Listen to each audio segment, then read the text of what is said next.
Ya, oke guys. Assalamualaikum. Balik lagi dengan Jaki. Hari ini tanggal 12 Agustus pukul 19:37. Gua mau bahas WiFi karena ada yang komen, "Bang, bahas WiFi." Beberapa kali tuh komentar di beberapa video gua. Kayak memang gua mau membahas WiFi. Nah, gue suka dengan perusahaan seperti ini guys ya. Pertama, dia market cap-nya kecil. Market cap-nya kecil. Gue suka dengan perusahaan market cap-nya kecil. Kedua, dibanding dengan perusahaan yang udah mature gitu ya, yang udah mature yang ruang bertumbuhnya udah nggak terlalu besar. Kedua, bisnis dari WiFi ini sendiri bagus.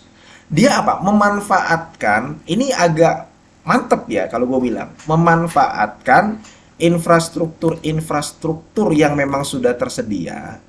Alhasil, kalau kita lihat dari gross profit margin WiFi ini sendiri, itu cukup besar guys. Terutama di tahun 2024 yang mencapai 58%. Ya, nggak banyak loh perusahaan yang punya gross profit margin 58% dan net profit margin 29%. Biasanya ini terjadi di perusahaan-perusahaan jasa, ya. Ya kalau jasa kan ya dia kayak dapat duit daging gitu loh. Lu kalau misalkan ke bengkel, ya dia jualan jasa, ya jasanya itu masuk ke kantong lu. Berbeda kalau misalkan walaupun si wifi ini bukan pure jasa ya, cuman gini, dia memanfaatkan, maksud gue gini, dia seperti perusahaan jasa. Karena kenapa? Dia ini hampir buka. Jadi bukan benar-benar membangun infrastruktur dari nol. Karena dia memanfaatkan infrastruktur yang sudah tersedia. Contoh ya guys ya. Dulu WiFi itu bisnisnya nggak terlalu jelas dia mau apa pada saat IPO. Dia ada brewing kopi, kemudian ada advertising, kemudian macam-macam produk digital sampai akhirnya memang di tahun 2019 ya dia dapat kontrak dengan PT KAI. Dia bisa memanfaatkan aset dan infrastruktur PT KAI. Kemudian dia juga bisa memasang fiber optiknya, serat optik itu, ya. Kemudian dari aset-aset PT KAI itu kan ada TV dan sebagainya. Itu bisa dia beriklan di situ, kemudian nanti bagi hasilnya PT KAI itu 30%, si WiFi ini dapat 70%. Mantap nggak? Jadi itu yang gue bilang ini seperti perusahaan jasa. Makanya gross profit margin dan net profit marginnya itu besar karena dia memanfaatkan infrastruktur yang sudah ada si WiFi ini. Nggak banyak sekali lagi gue katakan ya. Biasanya ini perusahaan tambang yang punya net profit margin sekitar 28, 29% atau 30% ke atas. Dan itu terjadi pada saat peak season. Kalau misalkan udah kayak sekarang perusahaan-perusahaan batubara ya net profit marginnya balik lagi ke angka 14%, 15%, 20% gitu. Ini net profit margin 29%. Nah, itu gue suka dengan bisnisnya. Tadi gue katakan bahwa ini perusahaan small cap masih bisa bertumbuh. Kemudian dia juga perusahaan yang bisnisnya lumayan bagus. Nah, karena dia punya anak perusahaan yang namanya itu adalah yang bekerja sama dengan PT KAI dan bekerja sama dengan beberapa perusahaan-perusahaan yang bergerak di bidang telekomunikasi. Integrasi jaringan ekosistem IJE ini. Makanya dia kalau dilihat dari total asetnya kelihatan ya guys ya. Dia ada di angka 1,4 triliun. Dia paling besar di antara anak-anak lainnya. Nah, ini dia nih yang punya klien banyak nih. Ada My Republic, ada si PKKAI, termasuk yang baru-baru ini lu lihat ada PGN. Jadi PGN, Pegas ini sebenarnya punya anak usaha juga, segmen PGN.com. Dia menyediakan jaringan internet, memanfaatkan juga pipa-pipa atau infrastruktur yang dimiliki oleh Pegas ke wilayah-wilayah tambang. Nah, di tahun 2023 akhir kemarin, WiFi ini kerjasama juga dengan si PGN. Dan WiFi ini juga memanfaatkan rencananya akan memanfaatkan infrastruktur-infrastruktur dari si PGN itu sendiri, menyalurkan itu loh, jadi nanti si WiFi apa fiber optiknya itu ya, dia koordinasi dengan si PGN itu dipasang di infrastrukturnya PGN itu dan menyalurkan ke rumah tangga akhirnya nanti jadi bundling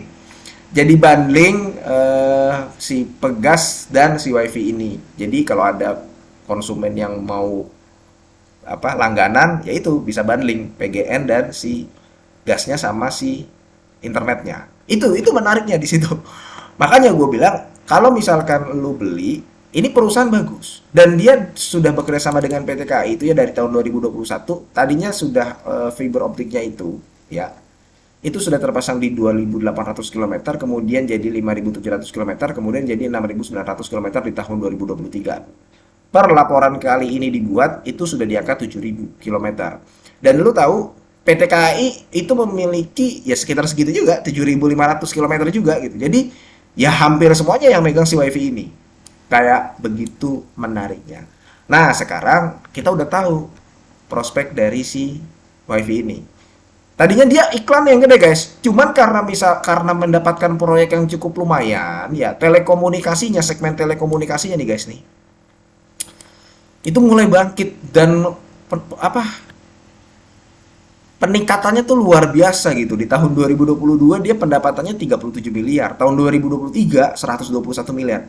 Sekarang selama 6 bulan, tadinya tahun 2023 121 miliar. Sekarang selama 6 bulan, baru 6 bulan berjalan 116 miliar. Akhirnya mungkin ya kalau gua rasa begini.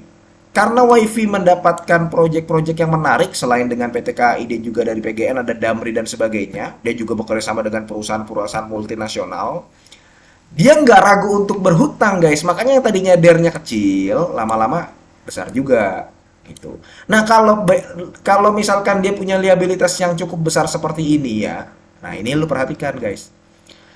Kalau misalkan dia punya liabilitas yang cukup besar begini, ini kan liabilitas jangka pendeknya dia ada di angka 386 miliar. Jangka panjangnya ada di angka 918 miliar. Total ada 1,3 triliun.